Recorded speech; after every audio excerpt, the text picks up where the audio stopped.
2 క్యారెట్లు ఇది చాలు. 2 ఒకరికి పర్ హెడ్ అని చెప్తున్నా. ఒక్కరికి ఇన్ని ఆకులు తీసుకుని 2 క్యారెట్లు తీసుకుని ఒక చిన్న గ్లాస్ వాటర్ పోసేసి మిక్సీలో వేసేసి జ్యూస్ తీసేసాయి.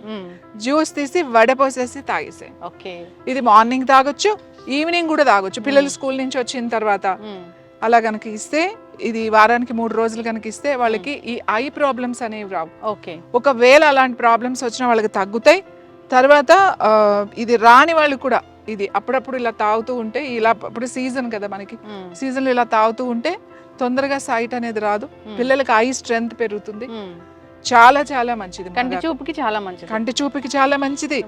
అన్ని విటమిన్స్ మనకు వస్తాయి, బోన్ హెల్త్ కి మంచిది. అసలు విమెన్ ఇప్పుడు చెప్తా, ఆషాఢ మాసం అంతా ఆకులతోనే ఉంటుంది. ఆషాఢ మాసం అంతా ఆకులే. ఆషాఢ మాసంలో ఆకుకూర తినాలి, ఆషాఢ మాసంలో గోరింటాకు పెట్టుకోవాలి, ఆషాఢ మాసంలో మునగాకు తినాలి. ఇట్లా అన్ని ఆకులే ఉంటాయి. ఎందుకు? వర్షాలు బాగా పడతాయి, చక్కగా మనకి ఫ్రెష్ దొరుకుతాయి అన్ని. ఇప్పుడు చూడండి, ఇదంతా శుభ్రంగా కడిగినట్టుంది. ఎక్కడ దీనికి ఏం మందులు ఇందులు ఏం ఉండవు.